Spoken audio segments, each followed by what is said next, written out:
कहा जाता है वेक्टर क्वांटिटी। अगर वेक्टर क्वांटिटी के एग्जांपल की बात की जाए तो यहां पर दिया है velocity, acceleration, displacement, movement, force, ये सभी क्या है, वेक्टर क्वांटिटीज हैं। फिजिक्स में हम स्टडी करते हैं फिजिकल क्वांटिटीज को, सो मोशन चैप्टर में भी हम फिजिकल क्वांटिटीज को स्टडी करेंगे। सो यहां पर दिया है फिजिकल क्वांटिटीज ऑफ मोशन।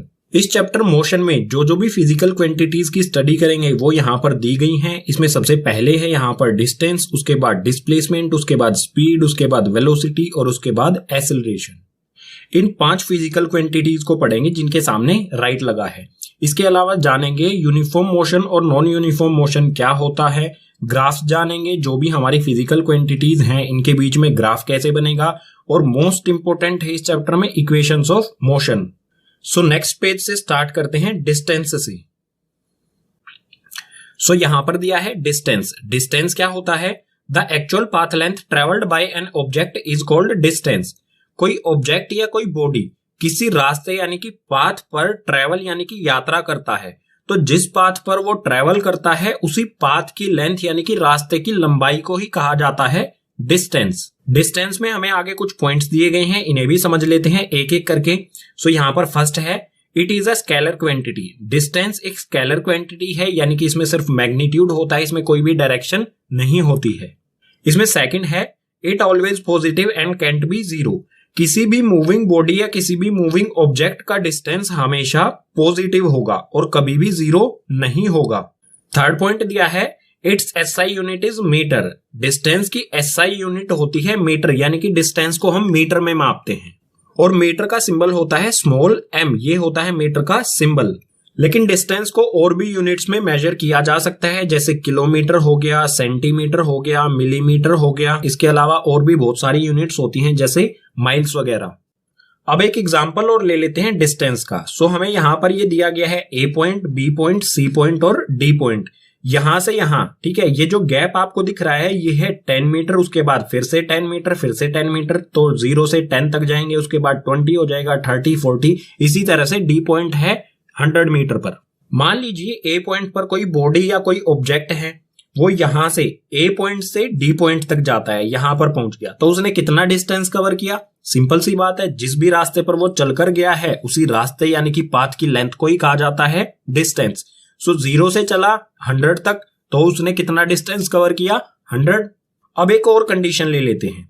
मान लीजिए ये ऑब्जेक्ट A से चला D पर, D के बाद वो वापस मुड़ा और आ गया C पर। अब उसकी पोजीशन हो गई C, ये पोजीशन हो गई जहां पर मैंने डॉट लगाया है।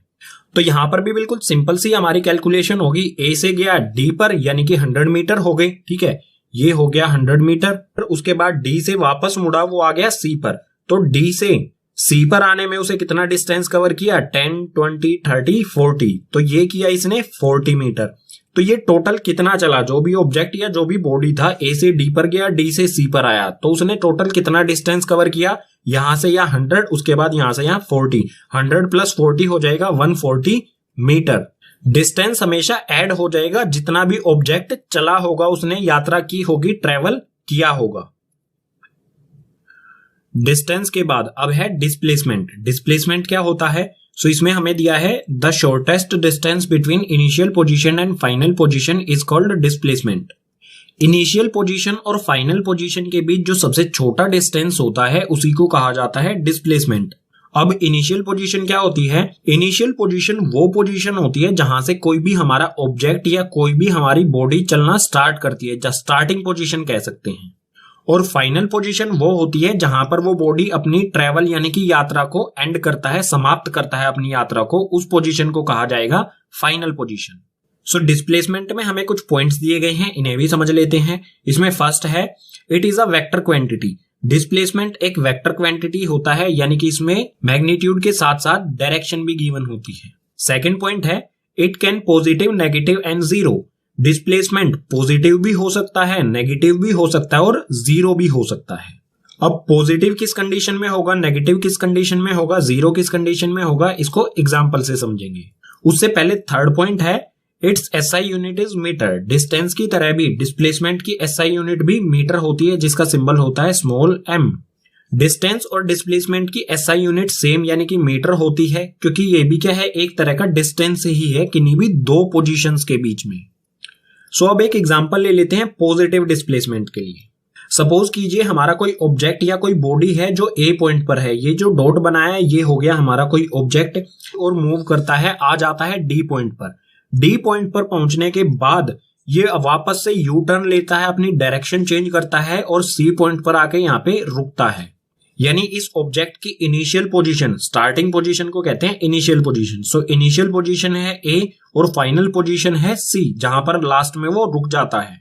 तो डिस्प्लेसमेंट क्या होता है? इनिशियल पोजीशन यानी स्टार्टिंग पोजीशन और फाइनल पोजीशन के बीच का डिस्टेंस। सो इस ए और सी पॉइंट के बीच कितना डिस्टेंस है? सो ए से अगर सी तक हम जाएंगे तो ये हो जाएगा, ये डिस्टेंस ये हो जाएगा 60 मीटर। अब डिस्प्लेसमेंट एक वेक्टर क्वांटिटी है, तो इसके साथ साथ हमें डायरेक्शन भी लिखनी होगी। डायरेक्शन क्या होगी?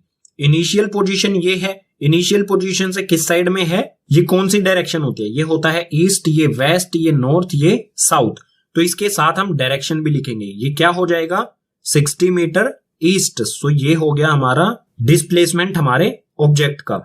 अच्छा, डायरेक्शन कौन कौन सी होती हैं? ईस्ट, वेस्ट, नॉर्थ, साउथ, ये 4 डायरेक्शन तो सबको पता है, लेकिन इसके अलावा भी कोई डायरेक्शन होती हैं? डेफिनेटली होती हैं, जैसे अपवर्ड या डाउनवर्ड, ऊपर की ओर या नीचे की ओर, ये भी क्या है? डायरेक्शन ही है। फॉरवर्ड यानी कि आगे की ओर, बैकवर्ड यानी कि पीछे की ओर, ये भी डायरेक्शन है। तो सिर्फ 4 ही डायरेक्शन नहीं होती, इसके अलावा भी डायरेक्शंस होती हैं। हम यहाँ पर ईस्ट की जगह पर लिख सकते थे अपनी मेन पोजीशन, यानी कि इनिशियल पोजीशन से किस साइड में है? ये राइट साइड में। सो हम ये भी लिख सकते थे 60 मीटर राइट। राइट और लेफ्ट भी क्या होती हैं? डायरेक्शन लेते हैं। अब एक और एग्जांपल ले लेते हैं, जीरो डिस्प्लेसमेंट। डिस्प्लेसमेंट जीरो कब होगा? सपोज कीजिए कोई ऑब्जेक्ट हमारा ए से चला, ये ऑब्जेक्ट हमारा ए से चला, ये गया डी पर, डी से वापस यू टर्न लिया और वापस से आ गया अपने ए पॉइंट पर, इसी पॉइंट पर आ